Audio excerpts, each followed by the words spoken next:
Muito boa noite, queridos amigos. Estamos de volta aqui em mais um Polêmica Espírita. Esse é o nosso Polêmica Espírita de número 133, depois das férias, nosso primeiro programa de 2026. Estamos aqui, como sempre, muito bem acompanhados, nosso querido amigo e confrade, Paulo Neto. Boa noite, Paulo Neto. Boa noite, Arthur. Eu adoro quando você fala muito bem acompanhado, cara.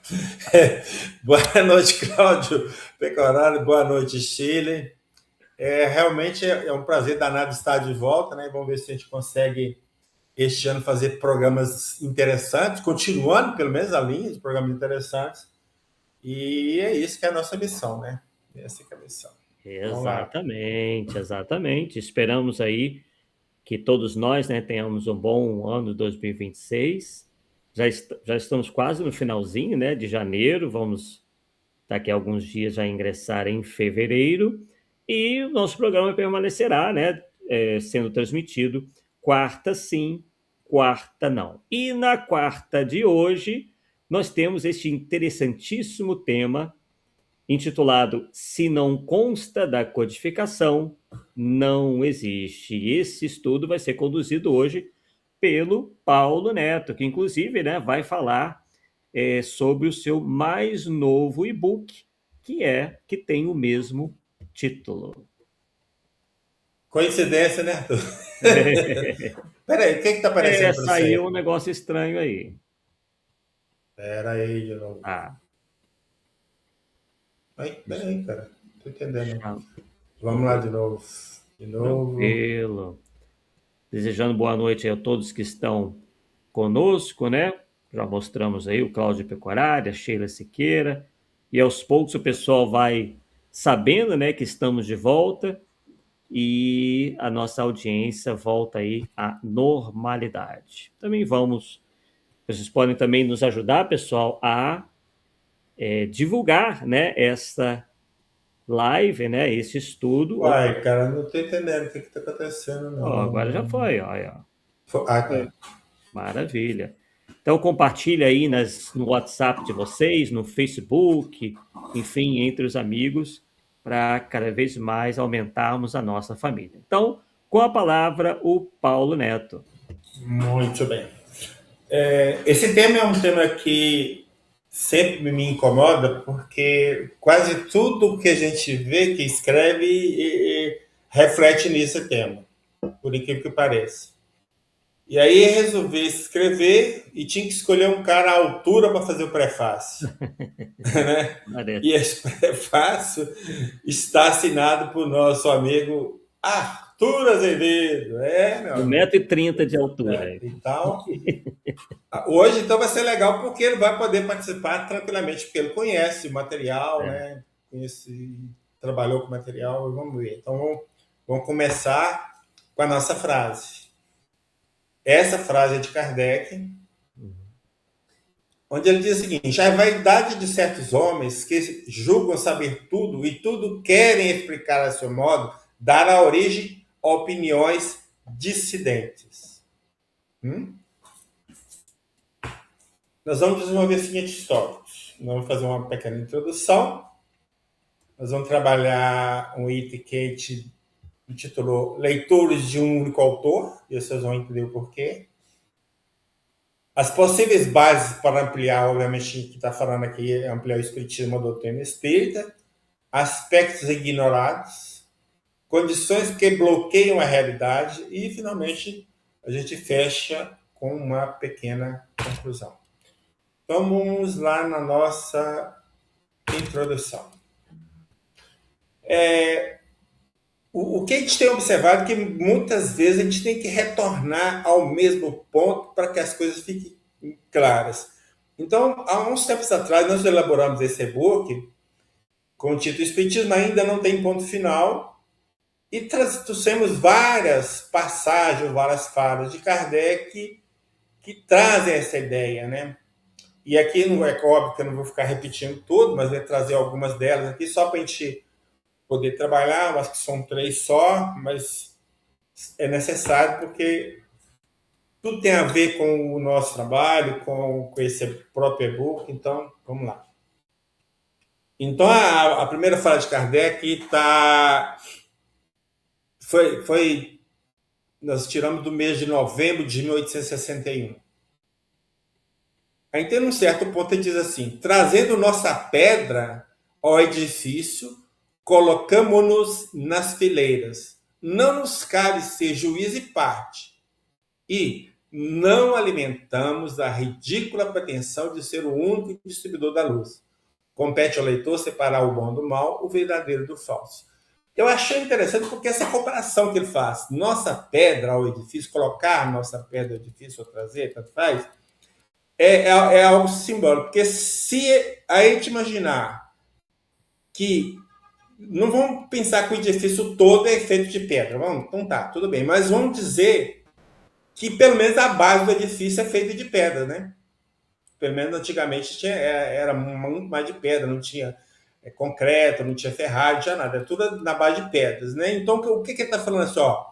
Para montar a base desse edifício, qual edifício? A doutrina espírita, eu entro com uma pedra, outras pessoas virão completar com as pedras deles. Então, ele já está se colocando aqui como uma pessoa dentro do contexto, ou seja, que o espiritismo, na verdade, o quê? É um trabalho coletivo. Mas não é isso, infelizmente, que se vê no movimento espírita com as pessoas analisando a doutrina espírita. A outra fala dele é de abril de 1867, então aí nós estamos praticamente há 2 anos do desencarne de Kardec, onde ela afirma o seguinte: o espiritismo não disse ainda a última palavra, muito longe disto, não mais sobre as coisas físicas do que sobre as coisas espirituais. Muitas das descobertas serão o fruto de observações ulteriores.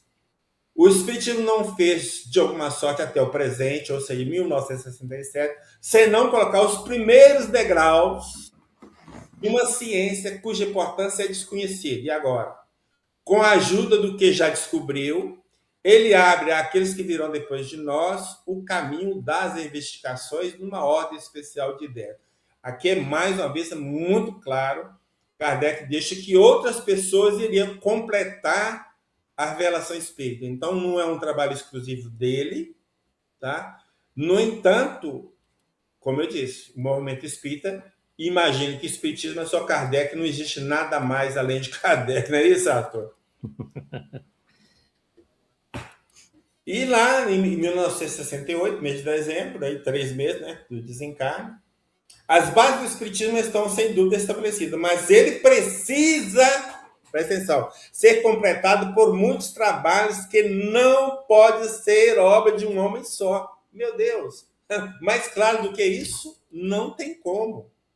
Então, no princípio ao fim, Kardec se coloca como um entre vários que vão construir o edifício do espiritismo, né? E, no entanto, qualquer coisa que vem fora de Kardec, nós falamos que não vamos aceitar porque não está em Kardec. Ou não é isso, Arthur? O que eu vejo, né, e acredito que você também, é justamente esse caráter progressivo do espiritismo, né? É claro que a gente reconhece que nós encontramos nas obras fundamentais a base, né? Sim. As bases do espiritismo estão estabelecidas, então a gente vê ali bem claramente. E obviamente, né, ele compara mesmo com, ele continua, né, comparando com o edifício. As bases estão ali. E aí o edifício vai crescendo, tendo como base esses pilares, né, das obras fundamentais. Muito bem. Aí nós vamos encontrar no livro Depois da Morte, né, de autoria de Leon Denis, que diz se tratar o continuador de Allan Kardec na divulgação do Espiritismo, e tem tudo a ver com o que o próprio Kardec disse, né? Então Leon Denis diz o seguinte, o disse, né? A doutrina de Allan Kardec, nascida, não seria demais repetido, da observação metódica, a experiência rigorosa, não pode se tornar um sistema definitivo, imutável, fora e acima das futuras conquistas da ciência. Ou seja, o espiritismo não pode estacionar. Uhum. Né? Resultado combinado dos conhecimentos dos dois mundos, de duas humanidades, que são todas duas imperfeitas e todas duas em marcha para a verdade e para o desconhecido. Isso que é interessante. Quando ele coloca as duas humanidades imperfeitas em marcha para a verdade, está falando que nós não sabemos de tudo. Nem cá, nem lá. Tá certo? Aí ele completa, ó, fechando. A doutrina dos espíritos se transforma incessantemente pelo trabalho e o progresso. Permanece aberta, vamos repetir. A doutrina espírita permanece aberta, né, às retificações, aos estabelecimentos do futuro. A questão da retificação nós vamos falar um pouquinho lá na frente, mas o mais importante aqui está. Leão Deitado, não tem ponto final. Ela vai ter acréscimos através da própria conquista da ciência e pronto. E sujeito à retificação. Isso que é o mais importante. Ou seja, algo que foi falado pode ser modificado. Tá? Mas isso é a retificação, mas eu vou falar um pouquinho mais na frente, dentro de um tópico próprio. Bom, aqui é o nosso outro tópico. Leitura de um único autor. Por que eu estou falando isso? Por que será, hein? Então, vamos lá.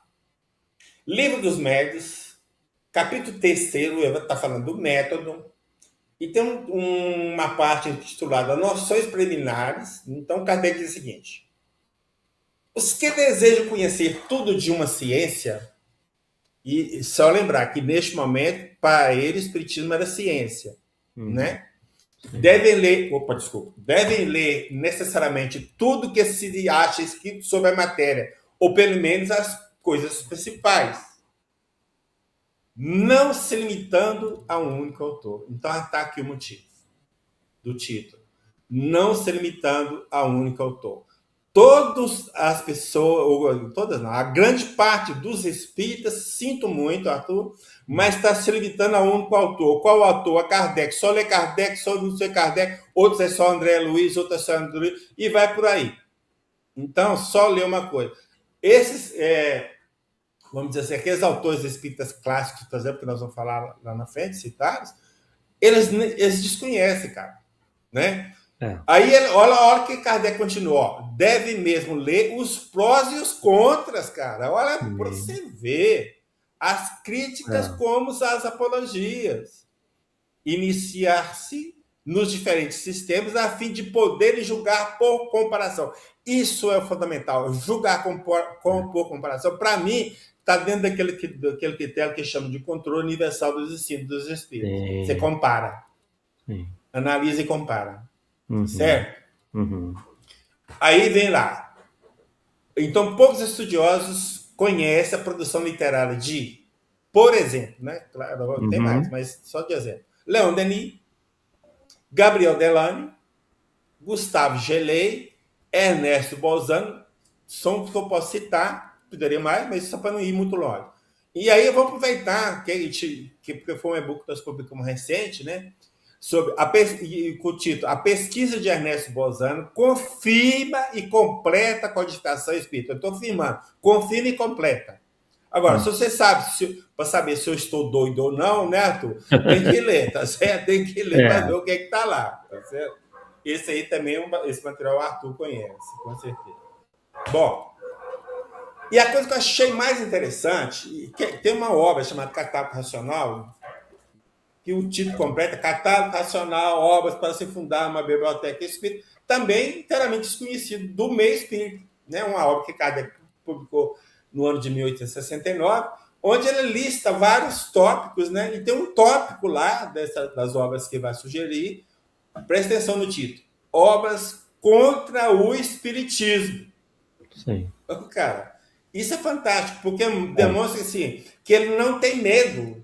Porque quando você tem medo de uma coisa, você proíbe. Quando você não tem medo, você deixa liberto. Pode ler se quiser. Então, o que ele diz? Ó, proibir um livro é sinal de que se o teme. Ou seja, tem medo do que está no livro. Né? O Espiritismo, longe de temer a divulgação dos escritos publicados contra si e proibir a leitura a seus adeptos, chama a atenção destes, ou seja, dos adeptos, e do público para tais obras, a fim de que eles possam julgar por comparação. Olha de novo aí. Olha o critério de novo aí. O que não é Então, aceitável, né, Paulo, é uma editora espírita publicar coisas contrárias ao espiritismo, né? aí sem chance, né? Essa Sem aí já é chance. outra É coisa. outra história, É. né? Então, quem está falando assim, por exemplo, tem um padre lá que escreveu contra o Espiritismo. Vamos pegar a obra do padre, vamos ler, cara, Claro, vamos sem ler. dúvida. Não, o Quevedo escreveu contra o Espiritismo. Vamos pegar a obra do Quevedo, É, vamos ler, é isso que está falando. sim. Tá? E uma coisa interessante, Arthur, porque quando você tem uma obra contrária, das duas umas. Ou o cara te convence que ele está certo, ou te reforça o seu conhecimento. O pior é isso. Você fica cada vez mais convicto, por quê? Você vê que os argumentos dos caras são fracos, que eles não conhecem do que eles estão falando. Então, É. o ler é até bom. Eu acho até Uhum. bom, o contrário. Né? Então, fica bem claro assim, que até a obra contra o Espiritismo, Kardec recomenda ler. Tá?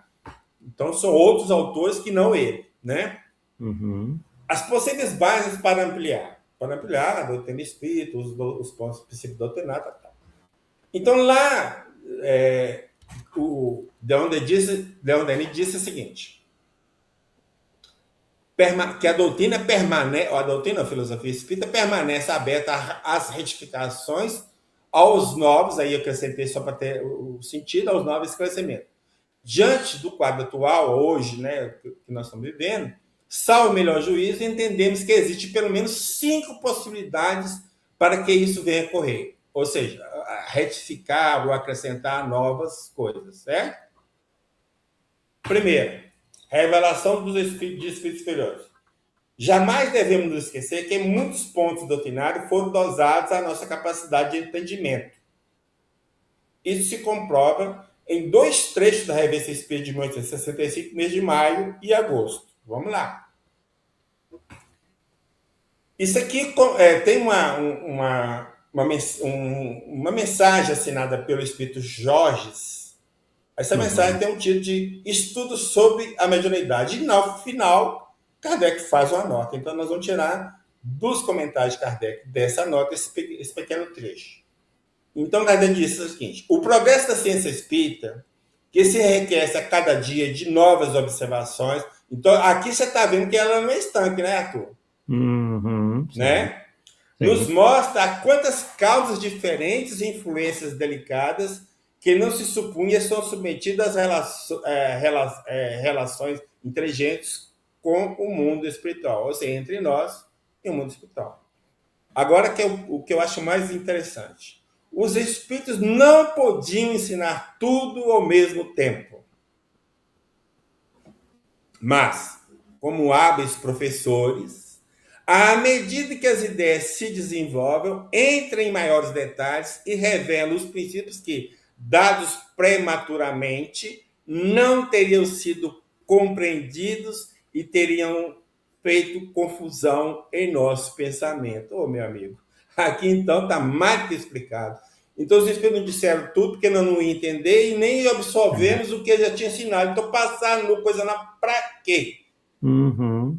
E é isso, eu acho que vale até hoje, tá? É, Muita coisa que eles não ensinaram, sim. porque nós não temos capacidade de entender. E hoje nós brigamos por muito pouca coisa, né? Se imagina se na época deles tivesse soltado tudo. E aí, lá na frente, tem um artigo chamado O que o Espiritismo Ensina. Aí o codificador esclarece de novo. O espírito humano poderia absorver sem cessar ideias novas? Então ele faz a pergunta, né? O que se diria de um professor que ensinasse todos os dias novas regras aos seus alunos, sem lhes dar o tempo de se aplicar sobre aquelas que aprenderam, de se identificar com eles e de aplicar? Ou seja, que adianta você dar coisa nova se os alunos não fixaram das antigas, que é a base para as novas? Não é isso?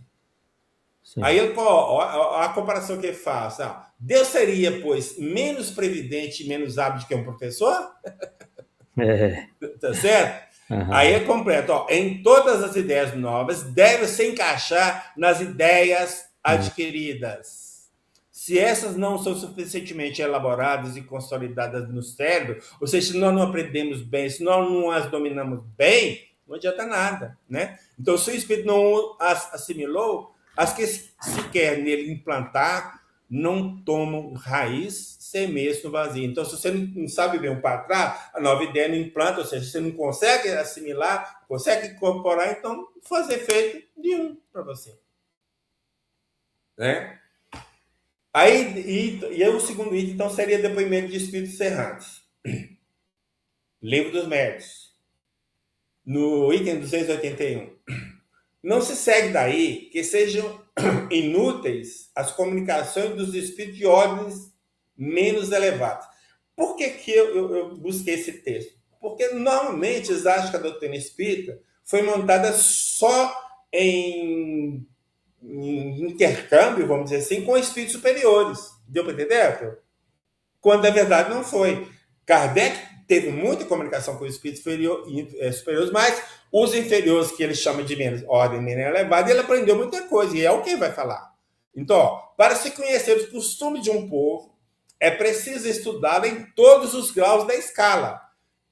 A história de um povo não é a de seus reis, nem a das suas sumidades sociais. Para julgar, ou seja, o povo, é preciso vê-lo na inteira intimidade em seus hábitos particulares. Então, o rei, o pobre, o plebeu, todo mundo tem que conhecer todo mundo para poder julgar. Porque aí sim ele conhece o povo. Os espíritos vulgares, eu uso que no sentido de espíritos comuns, né? Nos mostram a aplicação prática das grandes e sublimes verdades cuja teoria os espíritos superiores nos ministraram. Então, as manifestações dos espíritos inferiores ou vulgares nos ajudam a compreender aquilo que os espíritos superiores passaram. Então, uma coisa está completando a outra, não é isolada, né? Nesse sentido. Aliás, continua Kardec, nada é inútil no estudo de uma ciência. Newton achou a lei das forças do universo no mais simples dos fenômenos. Provavelmente ele está falando aqui na lei de gravidade para a maçã ter caído lá, né? Pode ser isso aí.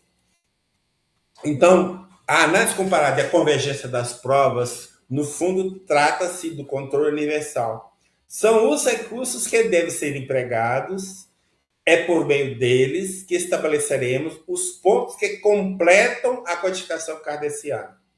Entendemos que os destacados autores Gabriel Delany e Ernesto Bozan, por exemplo, aplicaram exatamente esse método de trabalho em suas pesquisas.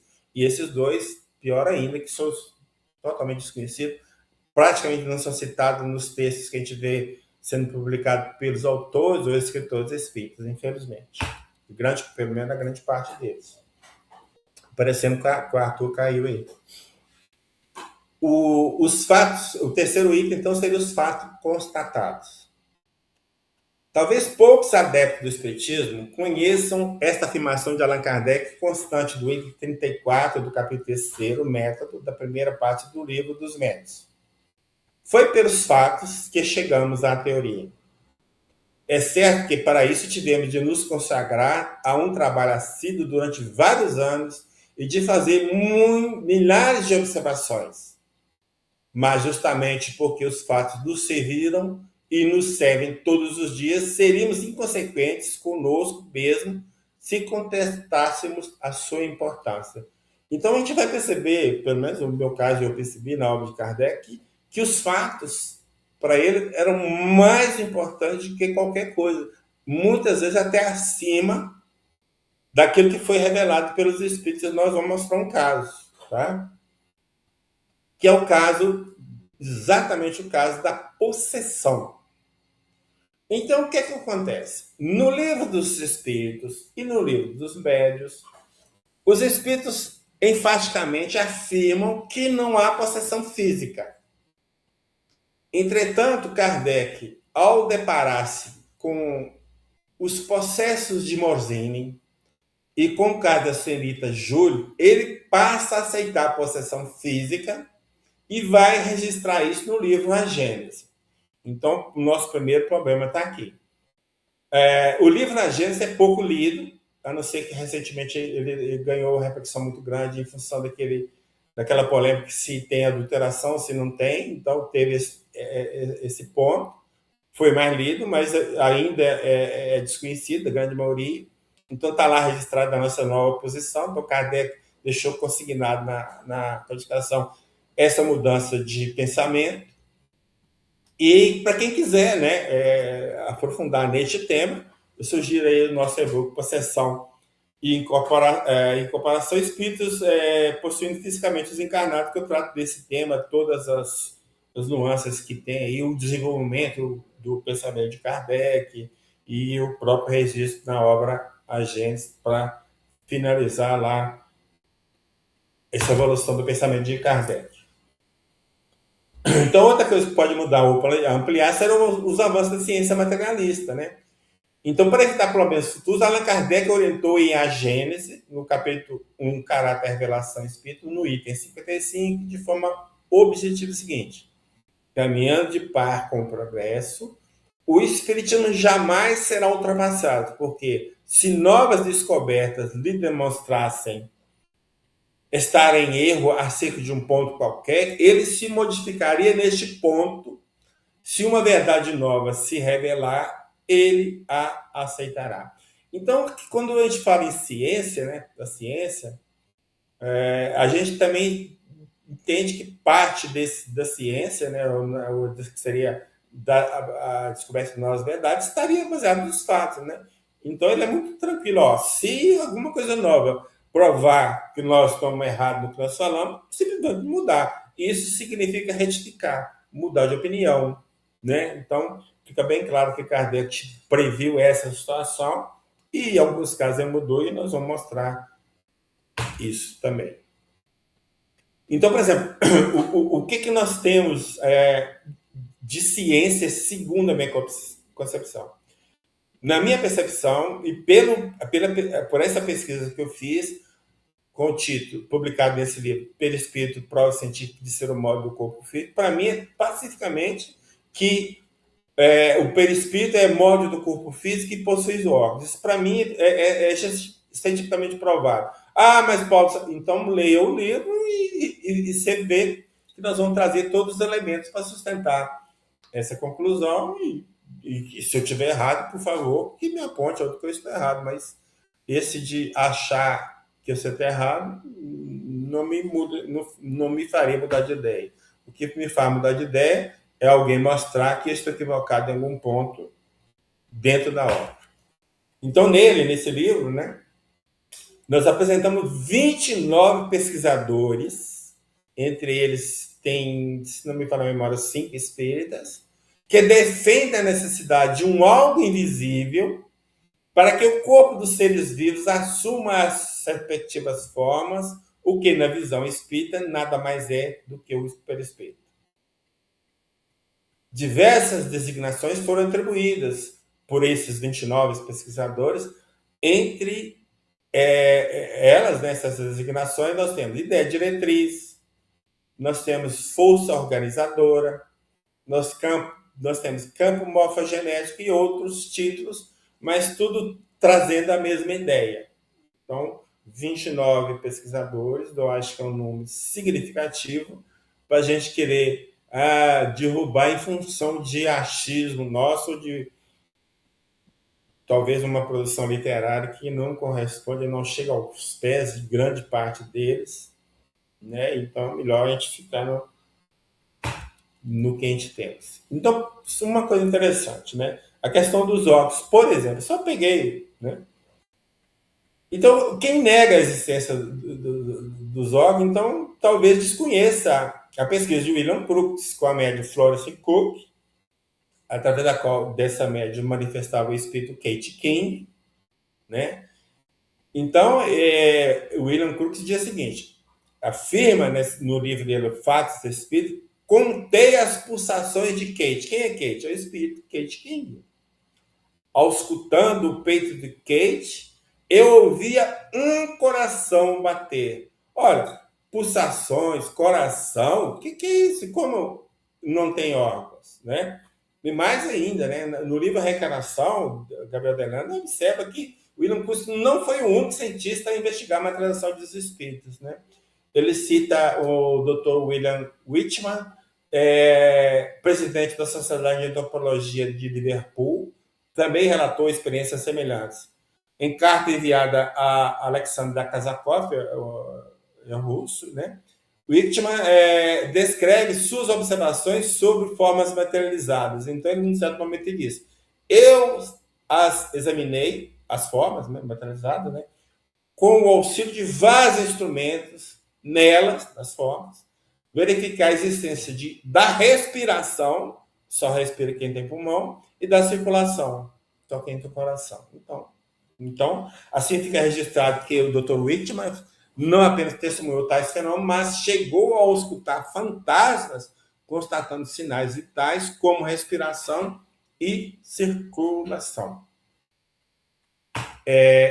Pesquisas voltadas para a espiritualidade. Por que espiritualidade? Porque não são pesquisas específicas buscando provar algo do espiritismo. São pesquisas das questões do espírito, mas pessoas ligadas mais à espiritualidade, não são espíritas, né? Por exemplo, a EQM, né? Que é a experiência de quase morte, né? São pessoas que entram em estado de coma e conseguem relatar fatos acontecidos naquele momento que eles estavam no estado de coma, né? Então, o que se tira disso? Tira que o espírito sobrevive à morte do corpo físico. Esse é um fato, né, interessante. A TCI, o que seria TCI? A transcomunicação instrumental, onde os espíritos se comunicam com os encarnados através de aparelhos eletrônicos. E, finalmente, as marcas de nascença, né, que aí tem uma relação direta com a pesquisa da reencarnação, e o expoente desse tipo de pesquisa, o Dr. Ian Stevenson, né? Então, tudo isso traz elementos, né, que podem mudar alguma coisa da doutrina, né? Embora, como eu disse, não sejam pessoas espíritas, mas a fruto da pesquisa vai buscar o espírito, ou busca o lado espiritual, vamos dizer assim, né? Então, pode nos ajudar. Então, por exemplo, no caso das marcas de nascença, observou-se que fatos que causaram a morte de uma pessoa refletiram no novo corpo físico. Por exemplo, se uma pessoa morreu por um projétil de arma de fogo, o novo corpo poderá, não necessariamente, fica bem claro, apresentar os orifícios pelos quais ele passou, quer dizer, o projétil passou, entrou e saiu do corpo dessa pessoa. Como e por que isso ocorre, bem como se dá a participação do perispírito, ainda não temos explicações. Entretanto, com o avanço das pesquisas, essas respostas poderão naturalmente surgir. Então, é muito interessante, né? Como que a pessoa, por exemplo, uma pessoa morreu com um tiro. O tiro entrou no coração e saiu nas costas. Então, a criança nasce com a marca de um orifício que no coração tem tudo para ser um projeto e a saída. Então, isso é que as pesquisas estão apresentando, que certamente vão modificar algumas situações, ou avançar em algumas situações propostas pela doutrina espírita, de uma forma bem tranquila. E isso aqui também, de certa forma, não podemos negar, porque é ciência, né? Também é ciência. Não tem como ficar refutando tudo, porque não foi feito por espírita, no meio espírita, por aí fora. Então, voltando a Leon Denis, e que nós dissemos que iria falar, né, posteriormente, que a doutrina dos espíritos permanece aberta às retificações. Então, segundo o dicionário Primeirão, o termo retificação significa correção ou ajuste. Então, significa que uma coisa que falou precisa ser corrigida ou ajustada a uma nova realidade.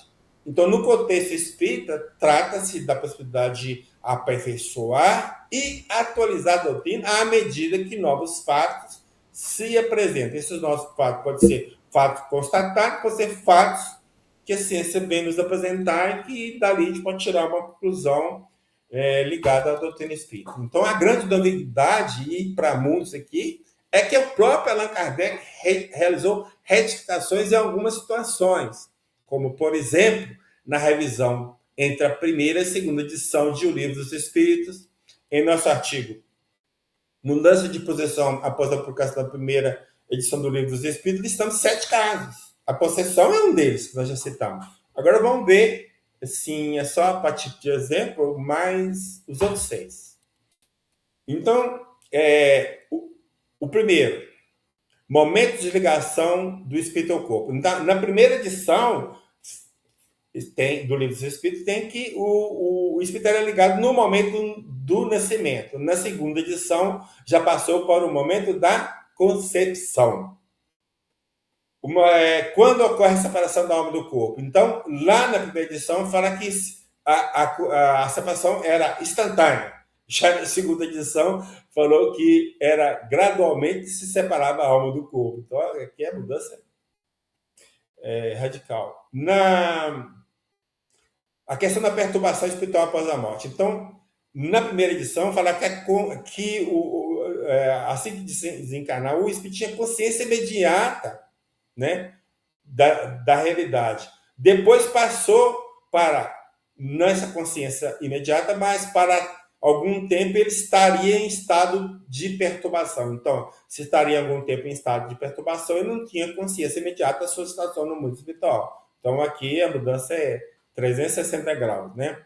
Sobre a origem da alma humana. Então, na primeira edição, falou que sempre fomos humanos, ou seja, nós, como os seres humanos, não viemos de nenhum reino anterior. Quando a gente vai para a segunda edição, pelo menos assim, para nós ficou muito claro que nós viemos, ou dizer assim, na verdade, o princípio inteligente que nos anima hoje, veio do reino animal. Ponto. Então mudou também de forma radical. O perispírito, que seria a parte integrante do espírito. Na primeira edição, ele falou que podia separar-se. O perispírito podia separar. Já na segunda edição, ele fala que é inseparável. Então, o espírito e o perispírito é um ser duplo e não tem como separar uma coisa da outra, né? E não existe espírito sem perispírito. Deixa bem claro. Escolha do corpo. Na primeira edição, ele fala que o espírito não escolhe o corpo físico para dar nova encarnação. Quando na segunda, ele diz que pode escolher, né? Pode escolher, pelo menos para a grande maioria, mas tem casos que o espírito não tem condição de escolher, então esse espírito assume essa tarefa da escolha de acordo com a necessidade evolutiva daquele espírito especificamente, tá? Então, há um outro caso que não podemos deixar de mencionar, pois serve para evidenciar que o comportamento de alguns espíritas não é o de seguir o exemplo dado pelo codificador. Nas obras O Livro dos Espíritos e O Livro dos Médiuns, encontra-se a informação de que não há animais na erraticidade. Assim, diante dessas afirmativas, né, em princípio, qualquer menção a manifestações póstumas de espírito de algum animal não se deveria considerar como verdadeira, uma realidade, vamos dizer assim, né? É justamente sobre esse ponto que chamamos a atenção para a posição assumida por Allan Kardec diante de um relato. Então, no ano de 1865, no mês de maio, Kardec vai publicar um artigo com o título Manifestação do Espírito de Animais, no qual ele vai relatar, ele vai dizer que ele recebeu uma carta de um senhor e que esse senhor contava para ele a manifestação da cadelinha Mica, que apareceu para ele, para a esposa dele e para a filha dele. Ou seja, então a manifestação dessa cadelinha foi testemunhada por 3 pessoas, né? Então, embora isso possa parecer estranho a alguns, o codificador não rejeitou sumariamente o fenômeno à maneira de Padre Quevedo com seu famoso. Isso não existe, né, Arthur? Ao contrário, como pesquisador, né, Kardec se fundamentava nos fatos, que nós deixamos bem claro lá para trás, registrou sua análise e reflexão sobre o caso. Então, o que ele diz? Que essa hipótese pareça fundada ou não discuto. Direi somente que ela pode estar nas coisas possíveis, ou seja, a manifestação do espírito do animal. Isso também não é impossível, né? E sem ir mais adiante, acrescentarei que, constatado um fato apoiado em tríplice testemunho, e que esse fato se produziu foi porque pôde ser produzido. Além disso, esperaremos que o tempo nos esclareça não tardaremos, talvez, a ouvir falar de fenômenos da mesma natureza. Então, quem está falando, ó, é um fato só, mas quem sabe, aqui da frente, a gente vai ouvir outros relatos que vão dar conta de manifestações de espíritos e demais. É mais ou menos essa a ideia que ele está transmitindo aqui. Então, continua. Nosso rato correspondente age sabiamente em não decidir a questão de um único fato que não é ainda senão uma probabilidade. Então, quem está falando assim, ó, como o cara não definiu que tem manifestação, e ele, Kardec, não, ele foi prudente, porque de um fato só ele não pode definir, né? Então, de um fato só, ele não tira uma conclusão absoluta. Ele constatava, observava, à espera de que a luz se faça. Então, ele, ó, tá aqui o fato, vamos aguardar e vamos ver o que, que vai dar esse fato aqui. Então, aí Kardec continua. Assim, o que era prudência, né? Os fatos desse gênero não são ainda nem bastante numerosos, nem bastante averiguados para deles deduzir uma teoria afirmativa ou negativa. Eu achei fantástico, porque está falando assim, ó, presta atenção. Então, tem manifestação do espírito dos animais. Os espíritos que tinham falado que não existe animal na erraticidade, eu disse, não, um fato está ali, fato é fato. Eu não posso negar. Mas só um fato é pouco para me tirar ali uma base, uma doutrina, uma teoria afirmativa. Vamos aguardar. Olha você ver. E aqui, o que se faz, Arthur? Qualquer coisa que surja de novo, eles não querem saber, estão afastando tudo simplesmente porque não está na codificação. Sim. Aí vem aquela história, os professores não podem ensinar tudo antes do tempo. Pronto, como é que fica? É complicado, né?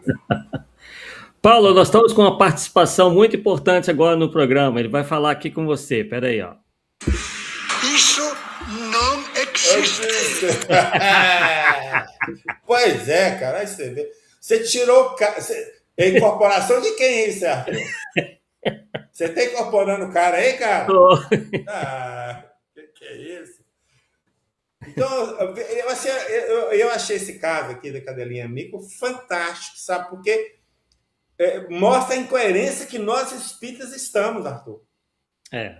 Tá? Olha, porque lá está falando que não tem animal, mas tem um fato. Um fato, cadê? Ó, um fato é pouco tirar a conclusão, mas eu não posso negar. O fato está lá. O que eu vou fazer? Vou aguardar outros para ver se confirma e daí eu tirar uma conclusão. Sim. Olha, isso que é prudência que ele mesmo usa, né? Condições que bloqueiam a realidade. Identificamos, ao menos, 3 situações que bloqueiam a realidade. Os adeptos que possuem qualquer uma delas não conseguem vislumbrar a verdade, por mais óbvia que ela esteja à sua frente. Então, vamos lá. A primeira diz respeito a fatores que levam o leitor a interpretar um texto desconsiderando o seu contexto, o que inevitavelmente conduz a uma conclusão equivocada. Foi justamente essa situação que Allan Kardec advertiu ao afirmar: se as premissas não forem corretas, a conclusão não poderá ser. Então, se você pega uma base errada, então a conclusão vai ser errada. Não tem como sair disso, né? Então, o que é só? Então, infelizmente, observamos que parte dos adeptos não se preocupem em observar o contexto. Podemos citar, por exemplo, o caso das colônias espirituais, em que os que lhes são contrários apresentam o argumento: não há lugares circunscritos, contida na resposta dos espíritos à questão 1019 de O Livro dos Espíritos. Na verdade, o trecho original é: não existe nenhum lugar circunscrito ou destinado a uns, e ele está se uns está referindo apenas, ou a outros está referindo a gozo. Então, qual é o nosso contexto? Ele está falando de quê? De céu e inferno. Como lugares circunscritos. Ele não está falando nada de colônia, ele não está falando de nada de um mundo espiritual, ele está falando de céu e inferno só. Porque a teoria é: morreu, vai para o céu, morreu, vai para o inferno. Ponto. Lugares, como lugares. Então, ele está falando isso. Esses lugares que não existem. Mas não está falando que não existe colônias. E aqui eu deixo bem claro, quando eu falo colônias, eu estou falando no sentido genérico, tá? De construções no mundo espiritual, não estou defendendo o que está escrito lá, ou detalhado nas obras de André Luiz, não, por favor. Tá? Então, na Revista Espírita de 1864, mês de novembro, Allan Kardec aborda algo importante a respeito da existência de matéria própria do mundo espiritual, como se vê. Então, ele diz lá, tudo deve estar em harmonia no mundo espiritual como no mundo material. Aos homens corpóreos são necessários objetos materiais. Aos espíritos, cujo corpo é fluídico, são necessários objetos fluídicos. Os objetos materiais não lhes serviriam, no mais do que objetos fluídicos, não serviriam aos homens corpóreos. Olha, veja bem, se os espíritos para os espíritos são necessários objetos fluídicos, porque eles têm objeto, eles criam objetos com a matéria própria daquele mundo. Senão, não tem sentido falar são necessários objetos fluídicos. Então, aqui tem a possibilidade da criação, que a gente vê, por exemplo, em Bolzano, a gente vê essa criação mental e tem elementos suficientes para comprovar isso aí, né? De que os espíritos criam situações. Então, por exemplo, a colônia nosolar, o que seria a colônia nosolar? Seria, pelo menos para nós, um posto de socorro criado pelos espíritos que tem a preocupação de ajudar os espíritos recém-desencarnados que estão perdidos. Então, o que a gente pensa? Que à medida que a Terra for evoluindo, essa colônia vai deixar de existir, porque todo mundo já quando volta para lá já sabe o que eu sou, né, Arthur? Então, ela com o tempo vai, né? Mas até lá vai ser necessário. E talvez outros mundos também tenham. E certamente os mundos mais evoluídos, isso nem existe, né? Nem existe, né? Então, e vamos destacar também uma frase que está na questão 278 do Livro dos Espíritos, onde que é dito assim: é todo um mundo no qual o vosso é pálido reflexo.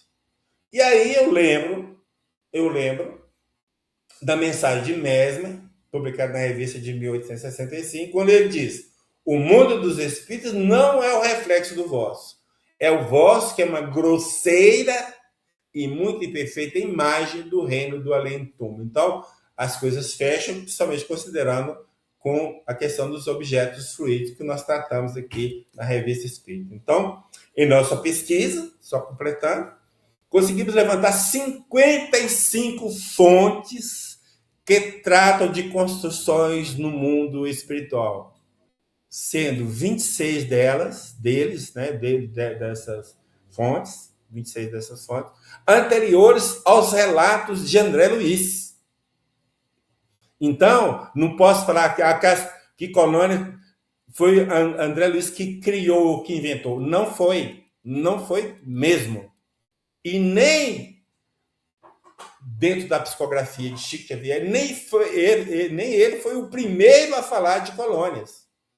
Você sabia disso, né, Arthur? A primeira obra que trata de colônias, Cartas de uma Porta, que foi ditada pela mãe de Chico, Maria João de Deus.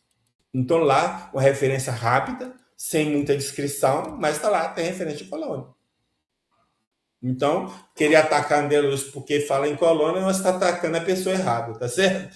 Então, tem 26 anteriores a ela que eles têm que atacar. Então, para você ver como é que a pessoa, por falta de leituras, deu para entender? Lê um autor só e fica todo limitado na sua compreensão, porque outras fontes, muitas outras fontes, trazem aquelas informações. Então, nós temos que nos render aos fatos, ou pelo menos naquele do consenso, né? Do consenso universal dos pesquisadores. E depois vocês vão ver que Kardec sempre ouvia as pessoas. Mas no final nós vamos colocar isso. A segunda situação ocorre quando o leitor não consegue captar a mensagem do texto lido, interpretando-a à sua maneira, com base em seus conhecimentos, ou não rara vez no achismo. Por exemplo, Livro dos Espíritos, na resposta à questão 254, a pergunta era se os espíritos sentem fadiga e necessidade de repouso, é afirmado: não pode sentir a fadiga tal como a entendeis. Qual a fadiga que nós entendemos? Do corporal, meu amigo, né? Consequentemente, não precisa de repouso corpóreo, já que não possui órgãos cujas forças devam ser reparadas. Então, ao dizer repouso corpóreo, estabelece-se uma relação com o antigo corpo material, que necessitava de repouso para reparar a força. Mas, como os espíritos possuem corpo fluídico, não é material, né? Fluídico, com todos os órgãos correspondentes ao antigo, dado que o perispírito é o molde da vestimenta física, não precisam mais de repouso como antes. Então, os órgãos não precisam de repouso mais. Então, não tem nada a ver uma coisa com a outra. E aí, afirmativo que não possuam órgãos cujas forças devam ser reparadas, não nega, a minha percepção, né, não nega a existência de órgãos no perispírito. Apenas esclarece que os que têm, os órgãos que os espíritos têm, não precisam reparar forças. Ademais, o fato de existir não implica, existir órgãos, não implicam que desempenhem as mesmas funções dos órgãos físicos, e esse talvez é o grande problema. Quando fala em órgão no perispírito, o cara assim, não, de jeito nenhum. Os órgãos no perispírito, eles servem como modelo dos órgãos físicos. É simplesmente isso. O perispírito é modelo do corpo físico. Então, aí, eu fiz uma comparação, e está registrado no livro Perispírito, Prova Científica de Ser Modo do Corpo Físico, que eu disse o seguinte: vamos supor que um vendedor de cosméticos lhe pergunte: tem um excelente produto para tingir cabelos que é novo no mercado. Você gostaria de experimentá-lo? Você está quase, hein? Você lhe daria a seguinte resposta: não, obrigado. Não tenho cabelos que necessitem ser tingidos. Diante disso, deveremos entender que você é careca? Ou que teria cabelos, mas ainda não carece ser tingidos? Aí fica a critério de cada um, né? Porque eu vou entender assim, você tem cabelo, mas não carece ser tingido, não precisa ser tingido ainda. Né? Exato. Agora as pessoas não. Não, o Arthur é careca. Não é assim, né, meu amigo? Aí sinto muito. É a questão da interpretação, que eu digo, né? Então, assim como não conseguem entender a mensagem, interpretam-na equivocadamente. E não há milagre que os faça ver de outra forma. Bem como afirmou Allan Kardec, no espírito de certas pessoas há ideias que não se desenraizam tão facilmente, porque sempre há fatos a citar em apoio à sua opinião. Eu sempre acho uma saída, né? Eu vejo problema. Zé Herculano Pires, no livro Mediunidade, Vídeo e Comunicação. Então, no capítulo 3º, ele vai falar de mediunidade dinâmica. Ele vai falar o seguinte: as próprias obras mediúnicas psicografadas, que descrevem com excesso de minúcias a vida no plano espiritual, devem ser encaradas com reserva pelos espíritas estudiosos. Emmanuel explica, prefaciando um livro de André Luiz, que o ator espiritual se serve de figuras analógicas para explicar fatos e coisas que não podem ser explicadas de maneira fidedigna em nossa linguagem humana. Então, ou seja, está falando que muita coisa ela é simbólica que não tem como traduzir na linguagem humana. E por falta disso, ele... né? São perigosas as duas posições extremadas. A dos que não aceitam essas obras como válidas e a dos que pretendem substituir por elas as obras de Kardec. Quer dizer, Kardec não vale nada que vale as obras de André Luiz. Então, nós estamos no extremo, né? Aí ele fecha lá: os princípios da codificação não podem ser alterados pela obra de um espírito isolado. De um espírito isolado.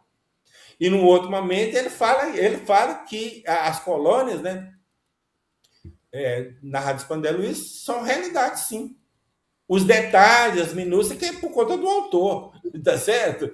Então, ele deixa bem claro, no outro momento, o Herculano deixa bem claro, que eu cito isso nos meus livros aí.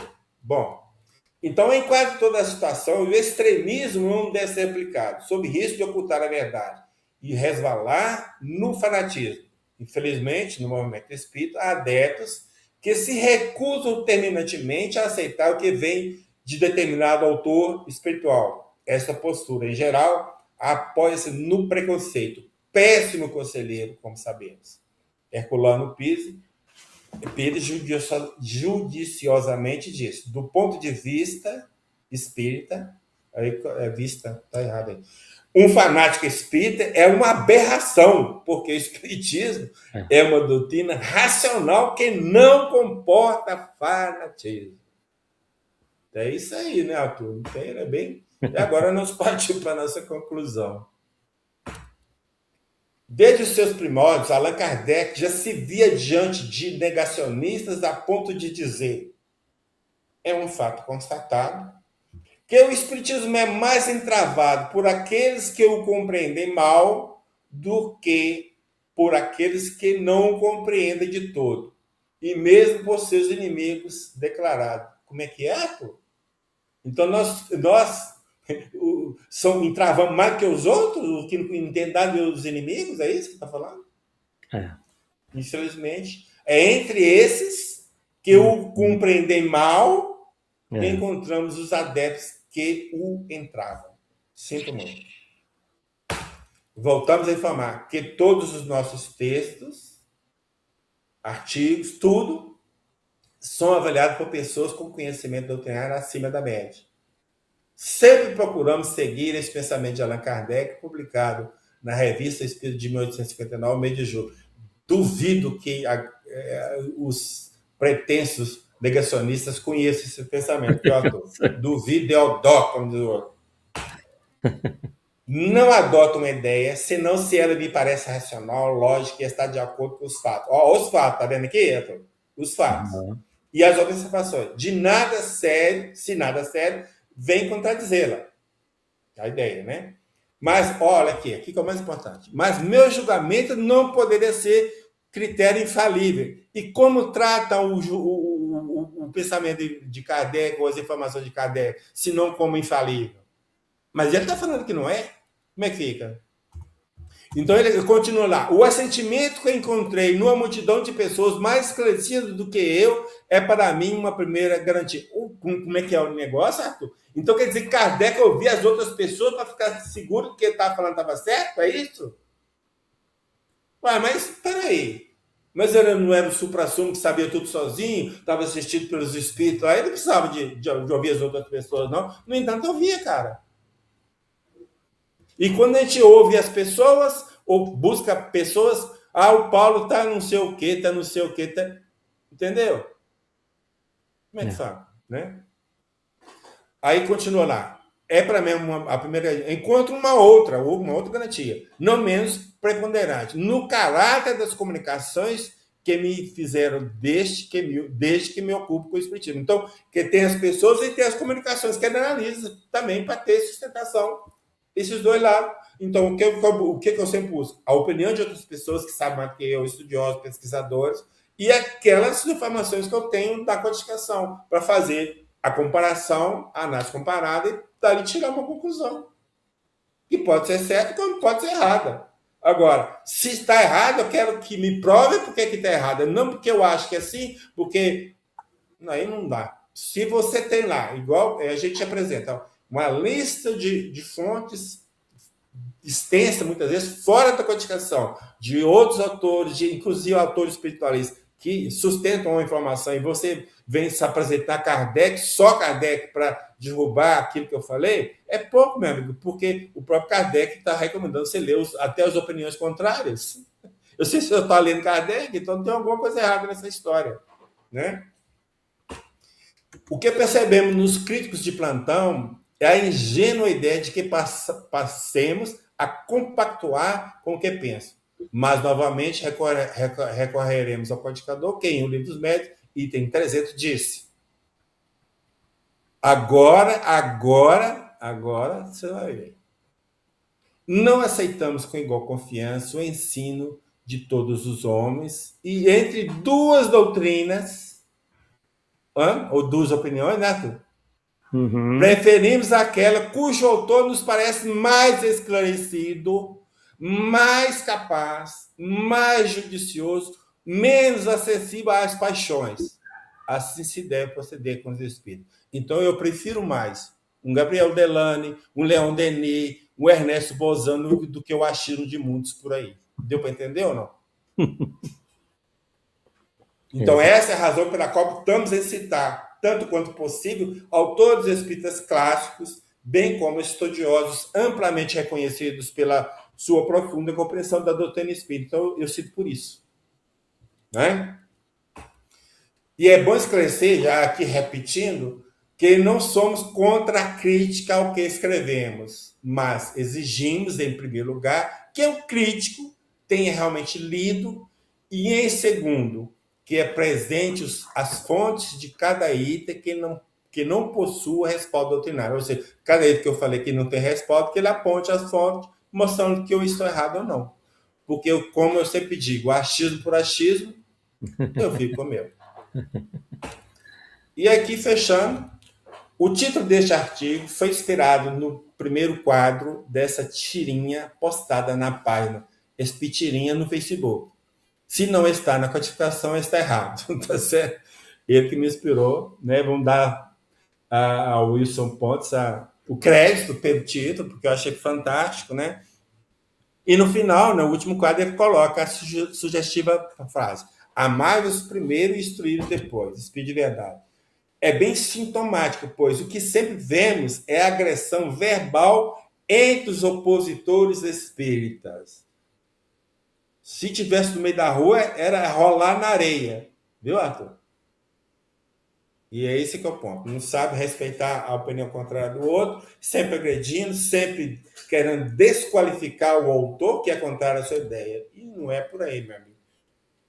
A gente deve argumentar, trazer os argumentos que derruba a ideia do outro, mas sem agredi-lo em nada, respeitando como um ser, né? E um conhecedor e uma pessoa que tem direito de dar opinião. Bom, aqui está a nossa referência bibliográfica.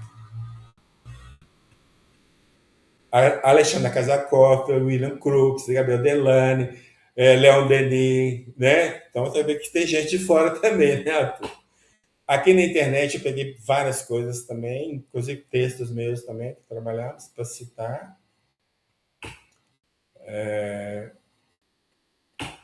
E aqui, né, e isso aqui que deu, então, esse e-book que tem o título justamente dessa live, já está disponível no meu site.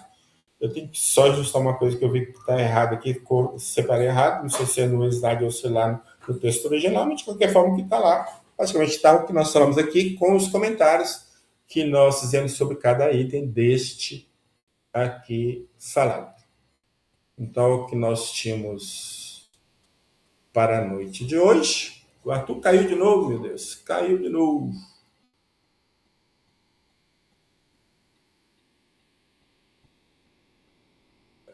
Muito bem. Deixa eu ver se tem alguma comentário aqui. Fernanda Linhares esteve aqui. Luísa Maria esteve aqui também. Fernando de novo. Cláudio, Chile. Cláudio. Carlos Guilherme, boa noite. Chile. Carlos Guilherme de novo. Bom. E aí a Chile coloca, né, Paulo, isso é tão óbvio que não consigo entender como muitos não compreendem. Mas é o bloqueio mental, Chile. A pessoa já tem uma ideia preconcebida e não quer largar a mão dela, então não adianta. A gente vai ficar malhando em ferro fio, né? E a gente sempre fala, e isso desde o início, a gente sempre está falando que tem que olhar outras obras, tem que ver até que ponto as ideias de codificação prevalecem ou não, e porque nosso tempo é outro, a ciência avançou muito. A questão, por exemplo, de embriões congelados ter espírito ou não. Quer dizer, para mim, não tem sentido você pegar uma resposta que Kardec deu lá no século XIX para aplicar diante de uma nova realidade, falar que cada embrião congelado tem um espírito agarrado nele, congelado também. Não tem, para mim, sinceramente, não vejo lógica nenhuma nisso. Então, o que nós temos que trabalhar é buscar o avanço da ciência para atender de uma forma diferente. Ou então, nos propomos a consultar os espíritos, né, de uma forma assim, mais abrangente possível, para saber qual é a posição deles, né, em relação a essa nova realidade, né? Então, hoje, diante do avanço da ciência, né, talvez que o momento de ligação do espírito ao corpo, né, na verdade, não é o corpo, é a célula fecundada, está naquele momento que ele, na nidação, né, que ele entra lá no útero da mãe e gruda. Então, dali para frente, sim, tem sentido um veto, o espírito está ligado, que aí começa a desenvolver o corpo físico, até para trás, você foi congelado, não tem sentido mesmo, pelo menos para mim não, e é isso que, inclusive a gente tem um material sobre isso, já temos informação do editor que vai publicar um livro físico, né? Haveria feto sem espírito, então esse é o título, então vamos aguardar, talvez, espero que agora nesse primeiro semestre a gente consiga essa publicação, e aí a gente vai tratar desse tema também do congelamento, se tem espírito ligado ou não, tá? Pegar várias fontes e trabalhar essa ideia diante de uma realidade que Kardec não viveu, e nós não podemos trazer para cá uma coisa que foi falada lá em relação à realidade. E as pessoas têm que entender que muitas vezes a ciência provoca, né, mudanças de entendimento. E na codificação a gente observa isso. Então, principalmente para mim, quando lá na primeira edição os espíritos disseram que nós humanos sempre viemos como humanos, quer dizer, não viemos de nenhum reino anterior, e na segunda edição passaram a afirmar que viemos pelo menos do reino animal, o que nós encontramos no meio? Nós temos a teoria de Darwin, né? Quando Darwin, em novembro de 1859, publicou o livro Origem das Espécies, então, diante do avanço da ciência, provavelmente Kardec resolveu questionar novamente os espíritos, e diante disso os espíritos, não, sim, tá, então viemos de lá, sim. E lá atrás não podia falar, né? Então, é esse que quem tem que entender. E tem muita coisa que não podemos aplicar literalmente como está lá na codificação, porque a ciência avançou, a realidade é outra, então nós temos que tentar entender essa nova realidade. Então, meu amigo, fazer reunião mediúnica, evocar os espíritos e começar a perguntá-los sobre tudo novamente, porque não tem outro jeito, porque ficar no nosso achismo é que é complicado. Eu não sei o que aconteceu com o Arthur, ele caiu por aí, mas daqui a pouco também ele tem uma atividade, já me disse também que não poderia ficar muito tempo. Eu agradeço aí a presença de todos, tá certo? E até pediria a vocês que pudessem ler esse material lá no formato e-book, e se tiver alguma coisa assim, meio estranha do que eu estou falando, do que eu estou argumento, que não tenha sentido também, por favor, que me avise. Quem está aí pronto para mudar de opinião diante de um argumento convincente, sem problema nenhum, tá? Mas eu agradeço a participação de todos e até o próximo Polêmica Espírita, que vai ocorrer daqui a 15 dias. Um forte abraço a todos e uma boa noite a todos.